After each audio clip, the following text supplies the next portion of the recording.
matin. Le Club Culture d'Europe 1 matin, Nicolas Caro, le livre du jour ce matin. Vous nous emmenez à Toulouse avec le roman de Guillaume Cyr. Chez Calman Lévy, ça s'appelle Les grandes patries étranges, l'histoire du jeune Joseph Porte d'Or, en un seul mot. Un enfant un peu particulier, Joseph, tous les jours, il s'agrippe à un barbelé, où il avale de la paraffine, il se blesse sur un clou, il mord, il griffe, on ne sait pas pourquoi.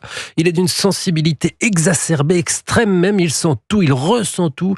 Les matières, les textures, les sensations sont partout. Il vit avec sa mère Thérèse et son père Emmanuel, le seul capable de calmer son fils, mais on est en 1915. Et le père est appelé. Et voilà. Et puis un jour, à Toulouse, le facteur arrive sur sa bicyclette maudite. Vous avez compris. Mais donc Thérèse et Joseph se retrouvent seuls et sans le sou. Qui embaucherait une fille mère? Impossible de payer le loyer, il faut partir. Et un peu par accident, ils trouvent un petit appartement grâce à un curé.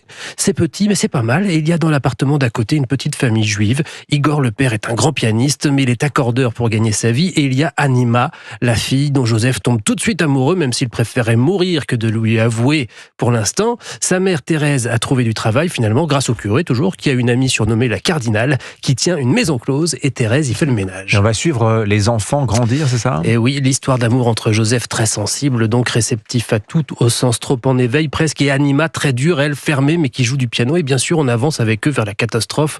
On est dans les années 20, on sait ce qui advient ensuite, et on a le temps de rencontrer beaucoup d'autres personnages, de vivre des aventures terribles. Mais c'est pas un roman d'action, même s'il y en a beaucoup, on va loin dans l'histoire. C'est plutôt un roman de sensations, une fresque de perception du monde et du sensible. Et le titre, ça vient du poète philosophe mort à Auschwitz, Benjamin Fondane. Parmi le cuir des oranges, parmi des massacres d'oignons, je touche, absurde compagnon, aux grandes patries étranges. Voilà, donc les grandes patries étranges, signé Guillaume Cyr. Merci beaucoup Nicolas Caro. Le cinéma avec les films de la semaine, Laurie Choleva. Le retour du Roi Lion cette semaine. Exactement, avec une nouvelle histoire. Alors tout le monde se souvient de cette scène terrible lorsque Simba voit son père Mufasa se faire tuer sous ses yeux. C'est un énorme traumatisme. Et bien pour ces fêtes de Noël, Disney sort le préquel de l'histoire du Roi Lion. Ça s'appelle Mufasa et on va découvrir comment Mufasa, un lionceau orphelin, est devenu une véritable légende. Bonjour, je m'appelle Taka, et toi? Mufasa. J'ai toujours rêvé d'avoir un frère. Vous devez trouver votre place dans le cycle de la vie. Nous devons nous battre ensemble. La musique, voilà, la musique du film, bien sûr, qui accompagne le récit. Visuellement, c'est à vous couper le souffle. Le film est entièrement réalisé en images de synthèse, donc c'est très réaliste. On est vraiment en immersion pendant près de 2 heures. Il a coûté 200 millions de dollars, mais ça se voit à l'écran. En version française, c'est Tahar Rahim qui prête sa voix à Mufasa. Et à la réalisation, il faut le souligner, car c'est inattendu, c'est Barry Jenkins qui fait le grand écart pour Disney. C'est le réalisateur notamment de Moonlight, qui avait reçu l'Oscar du meilleur film en 2017.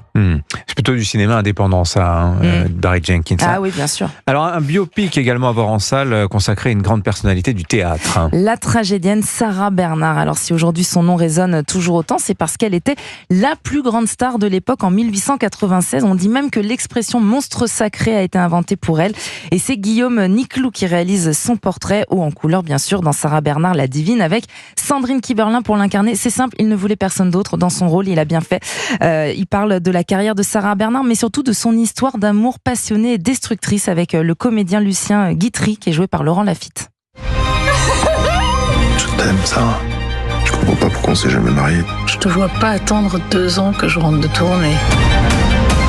Alors jouez avec votre âme, mon Dieu. Mais croyez-y si vous voulez qu'on y croie. Même dans les coins les plus reculés, les gens connaîtront mon nom. C'est un biopic plein de fantaisie, d'excentricité à l'image de la tragédienne, avec Sandrine Kiberlin qui est géniale. On espère qu'elle sera nommée au César. Merci Laurie Choleva, qu'on va retrouver ce week-end comme tous les week-ends sur Europe 1. Oui, Clap, 18h-19h tous les samedis avec votre invité. Vous recevez une comédienne? Oui, Mélanie Laurent, et réalisatrice.